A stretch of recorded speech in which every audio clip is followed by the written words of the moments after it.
شیخ سوال اکثر کیا جاتا ہے کہ جو نا کہ جو حدیث رسول صلی اللہ علیہ وسلم ہے یہ 200 سال بعد لکھی گئی ہے،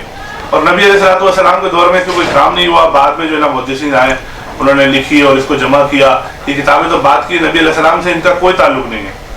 تو اس کے بارے میں آپ تھوڑا ترجیح حدیث؟ دیکھیں پیارے بھائی، بات یہ ہے کہ الفاظ تو لوگوں کے پاس بہت سارے ہیں کہ لوگ مختلف قسم کے الفاظ استعمال کرتے ہیں، اور جن کے پیٹ میں درد ہوتا ہے نا، جن کے پیٹ میں درد ہوتا ہے حدیث نہ ماننے کے لیے، تو وہ ایسی بہکی بہکی باتیں مختلف معاملات سے کرتے ہیں۔ اب حالانکہ آپ دیکھیں کہ ایک جگہ پر حدیث کو رد کرتے ہیں تو حدیث ہی کا سہارا لیتے ہیں، حدیث کو رد کرنے کے لیے بھی حدیث ہی کا سہارا لے رہے ہیں۔ میں یہ پوچھتا ایک چھوٹی سی بات، الزامی جواب، آپ یہ کہتے ہو کہ جناب حدیث 250 سال بعد لکھی گئی ہے، میں کہتا ہوں میں ماننے کے لیے تیار ہوں کہ قرآن میں یہ لکھا ہوا ہے؟ نہیں، قرآن میں تو ایسا کچھ بھی نہیں لکھا ہوا۔ اچھا بھائی کہاں لکھی ہوئی؟ یہ حدیثی کتاب میں لکھا ہوا نا، وہ 250 سال بعد امام بخاری نے لکھا، تو ایک جگہ آپ حدیث کو جو ہے وہ مان نہیں رہے اور اسی کی بات کو حجت بنا کر پیش بھی کر رہے ہو۔ تو مقصد یہ کہ آپ یہ سمجھ لیں کہ دو رخ والی بات ہے، دو رخے والی بات، ایک جگہ مان بھی نہیں رہے، اسی کو حجت بھی مان رہے ہو، تو اس سے پتہ چلتا ہے کہیں نہ کہیں وہ حجت خود بھی مانتے ہیں اس کو۔ دیکھیں میں ابھی آپ کو یہ بتاتا چلوں کہ میرے ہاتھ میں ایک نسخہ ہے، یہ ہے صحیفہ حمامی منبی، یہ آپ دیکھ رہے ہیں صحیفہ حمامی منبی، یہ نسخہ ہے، یہ دی اولڈسٹ کلیکشن ہے حدیث رسول صلی اللہ علیہ وسلم، پرانا ترین جو ہے یہ نسخہ ہے، اور یہ نسخہ جو ہے اس کے اندر جو ہے وہ اذان گرامی تقریباً جو ہے آپ یہ سمجھ لیں کہ 150 کے قریب احادیث اس کے اندر درج ہیں، 150 کے قریب۔ یہ کون سی یہ حدیثیں ہیں؟ یہ حمامی منبی نبی کریم صلی اللہ علیہ وسلم کے دور میں سن 7 ہجری سے لے کر 10 ہجری تک جو ہے سیدنا ابو ہریرہ رضی اللہ تعالیٰ عنہ نے جو ہے نا ان نبی علیہ السلام سے سماعت کی تھی، ان حدیثوں کو حفظ کیا تھا۔ اب انہوں نے اس کو یاد کیا اور اپنے شاگرد حمامی منبی رحمہ اللہ کو لکھوا دیا، تو یہ وہ نسخہ ہے، یہ 58 ہجری والا نسخہ ہے کہ جس کو 7 ہجری سے لے کر 10 ہجری تک ابو ہریرہ رضی اللہ عنہ نے نبی علیہ السلام سے یاد کیا، اور 50 سے 58 ہجری کے مابین جو انہوں نے اپنے ایک شاگرد حمام رحمہ اللہ کو جو ہے انہوں نے یہ مجموعہ لکھوا دیا۔ تو یہ مجموعہ حمامی منبی رحمہ اللہ تعالی، یہ آپ دیکھتے ہیں کہ صحیفہ حمامی منبی، یہ وہ مجموعہ ہے جو 58 ہجری سے پہلے لکھا گیا تھا۔ تو اگر کوئی یہ کہہ رہا ہے کہ حدیثیں لکھی نہیں گئی اور 250 سال بعد، تو دیکھیں یہ خود مجموعہ اس کی تردید کر رہا ہے، اور یہ برلین کی لائبریری سے یہ موصول ہوا ہے، اور ڈاکٹر حمید اللہ کا پورا اس کے اندر بیان، اس کے حوالے سے بیان موجود ہے، اس کے اوپر پوری میری تقریر ہے۔ آپ ہمارا مزید ہمارے پروگرامز دیکھیں، حفاظت حدیث کیوں اور کیسے، اس کے اندر پوری میں نے تقریر کی ہے اس کے حوالے سے، اور انشاءاللہ ان قریب پوری تفصیلاً میرا ایک پروگرام بھی آ رہا ہے، اس پروگرام کا نام ہی صرف یہ ہوگا کہ صحائف صحابہ، اس کو نوٹ کر لیجئے گا شیخ قاسم، صحائف صحابہ، انشاءاللہ ان قریب میرا یہ پروگرام آنے والا ہے، اور اس کے اندر میں بہت ساری ان کتب کا تعارف کرواؤں گا کہ جو صحابہ کرام کے دور میں، اور آپ یہ سمجھ لیں کہ 100 سے لے کر جو ہے 150 ہجری تک جو ہے جن کتابوں کو اور جن روایات کو، جن احادیث کو تدوینی شکل دیا گیا ہے، تو انشاءاللہ میں ان روایات پر بات کروں گا انشاءاللہ، مصحف صحابہ کے حوالے سے، مصاحف صحابہ کے حوالے سے انشاءاللہ ان قریب یہ میری گفتگو ناظرین اکرام کے سامنے تفصیلی آئے گی۔ تقریباً وہ 1.5 گھنٹے یا سوا گھنٹے کا میرا انشاءاللہ تعالی وہ لیکچر ہوگا، ساری خیر ایک اللہ پاک کے اختیار میں۔ تو ایک تو یہ ہو گیا، اور یہ باقاعدہ حدیث آتی ہے سیدنا ابو ہریرہ رضی اللہ تعالیٰ عنہ سے، کہتے ہیں ان ابی ہریرہ رضی اللہ تعالیٰ عنہ قال كان رجل من الانصار يجلس الى رسول الله صلی اللہ علیہ وسلم فسمع من النبي صلی اللہ علیہ وسلم الحدیث،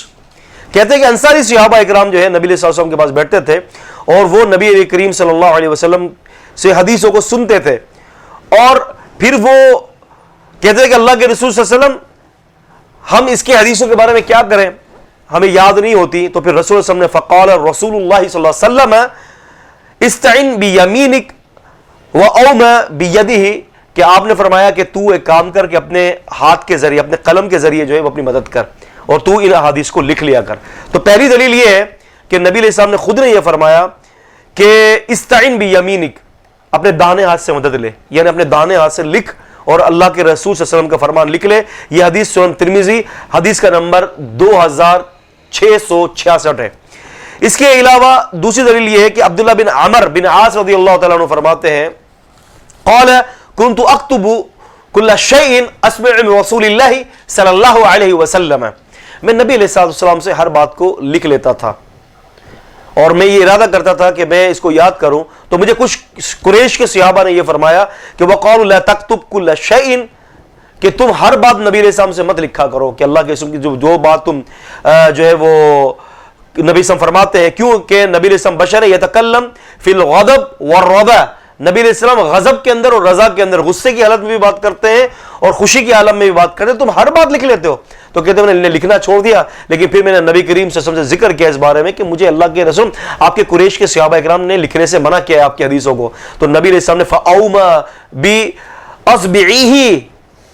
إِلَى فِيهِ، کہ نبی علیہ السلام نے اپنی انگلی مبارک سے اشارہ فرمایا اور فرمایا کہ فَقَالَ اُكْتُبْ، لکھ لے، فوالذی نفسی بیدہ، اس ذات کی قسم جس کے ہاتھ میں میری جان ہے، ما یخرج منہ الا حق، کہ میری زبان سے حق کے سوا کبھی بھی کچھ نہیں نکلتا۔ یہ ابو داؤد کی حدیث ہے اور حدیث کا نمبر جو ہے 3646 ہے۔ اس کے علاوہ سیدنا علی رضی اللہ تعالیٰ عنہ کا بھی ایک صحیفہ تھا، جیسے کہ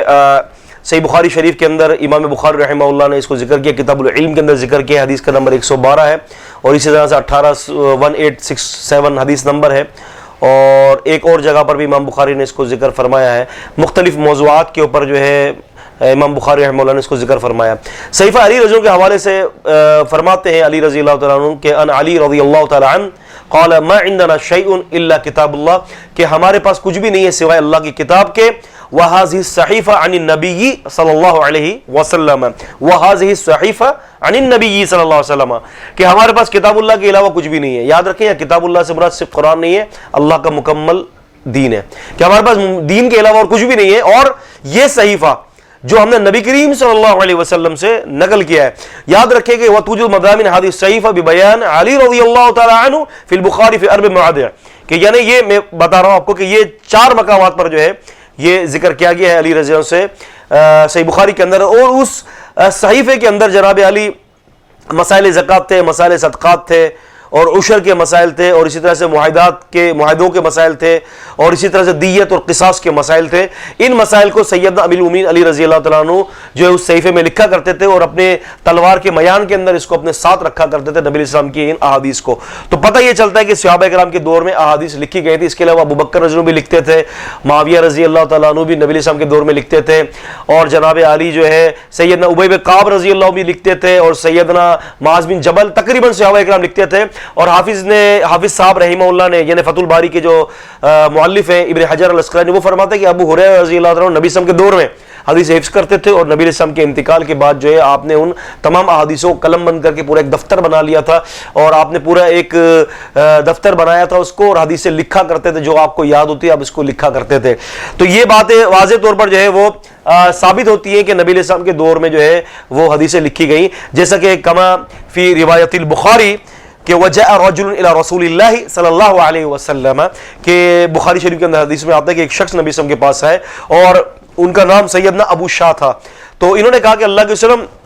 آپ نے جو باتیں بتائی ہیں یہ بڑی پیاری باتیں بتائی ہیں حجۃ الوداع کے موقع پر، تو اللہ کے وسلم اگر آپ بہتر سمجھے تو میرے لیے یہ ساری وصیتیں جو آپ نے کی امت کو یہ لکھوا دیں۔ تو آپ نے فرمایا اکتبوا لی ابی شاہ، کہ ابی شاہ کے لیے، یعنی ابو شاہ کے لیے جو ہے یہ رضی اللہ تعالیٰ عنہ یہ حدیثیں میری قلم بند کر کے دے دو۔ تو صحابہ کرام جو ہے یہ حدیثیں لکھ لیا کرتے تھے۔ اب یہ بات کہ جناب علی 250 سال بعد 300 سال بعد حدیثیں لکھی گئیں، یہ جھوٹ ہے۔ نبی علیہ السلام کے دور میں جیسے کہ میں نے ابھی آپ کو دلائل دیے، اس کے علاوہ دلائل ڈھیر سارے ہیں کہ جن کا شمار اللہ کے پاس ہے، ڈھیر سارے دلائل ہیں۔ 2 سے 4 دلائل میں نے آپ کو دیے کہ نبی علیہ السلام کے دور میں احادیث کو لکھا کرتے تھے، باقاعدہ انس رضی اللہ تعالیٰ عنہ بھی حدیث کو لکھا کرتے تھے۔ پھر ان کے بعد جو ہے آپ یہ سمجھ لیں کہ امام مالک رحمہ اللہ جو ہے وہ مدینے کے اندر بیٹھ کر حدیثوں کو جو ہے وہ تعلیم دیتے تھے، حدیثوں کو لکھتے تھے۔ امام عبداللہ بن مبارک رحمہ اللہ ہو گئے، باقی سارے محدثین جو ہے وہ حدیثوں کو لکھا کرتے تھے، اور ان کے پاس صحابہ اکرام کے جو ہے وہ روایات موجود تھیں، اور ایسے بھی تابعین تھے کہ جن کے پاس صحابہ اکرام کے جو ہے وہ صحیفے موجود تھے۔ ان صحیفوں کو وہ یاد کرتے، ان کو مزید آگے لکھتے، اور لکھنے کے بعد جو ہے وہ امت تک پہنچایا کرتے تھے۔ تو یہ پورا ایک بہت بڑا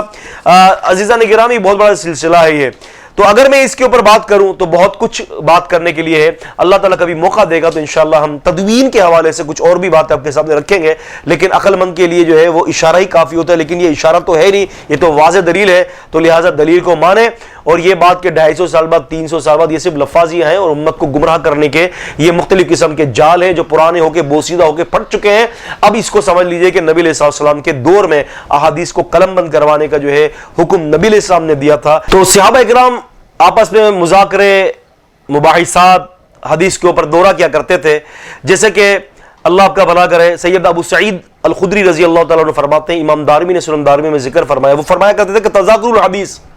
فإن الحدیث یحج الحدیث, کہ تم حدیث کا آپس میں جو ہے وہ مذاکرہ کیا کرو, کیونکہ یہ حدیثوں کا مذاکرہ کرنا جو ہے وہ باتیں یاد دلاتی ہے, نبی علیہ السلام کی احادیث مزید یاد آ جاتی ہیں. ابن ابی لیلہ رحمہ اللہ بھی فرمایا کرتے تھے تذاکروا فإن احیاء الحدیث مذاکرتہ, کہ آپ حدیث کا تذکرہ کریں کہ فإن احیاء الحدیث, کہ حدیث کا جو احیاء ہے یعنی حدیث کا جو زندہ رہنا ہے, اس کو دوبارہ کرنا جو ہے, اس کو زندگی دینا ہے, اس کا مذاکرہ کرنے کے اندر ساتھ شامل ہے. آپ مذاکرہ کیا کریں حدیث کا. اور صحابہ اکرام فرماتے ہیں کہ ہم حدیثوں کا مذاکرہ کیا کرتے تھے, ہم باقاعدہ دور کیا کرتے تھے حدیث کا. تو یہ تو پوری بہت بڑی ایک کہانی ہے اور بہت بڑی یہ ایک پوری ڈیٹیل ہے کہ جس کو الحمدللہ تاریخ کتب احادیث کے اندر اور رجال کی کتب کے اندر ذکر کیا گیا ہے. تو لہٰذا حدیث نبی علیہ السلام کے دور میں لکھی جا رہی تھی. یہی بات انشاءاللہ سمجھنے کے لیے کافی رہے گی. اللہ تعالی ہم سب سے راضی ہو جائے. سبحانک اللہم و بحمدک اشہد ان لا الہ الا انت استغفرک و اتوب الیک. السلام علیکم ورحمۃ اللہ وبرکاتہ.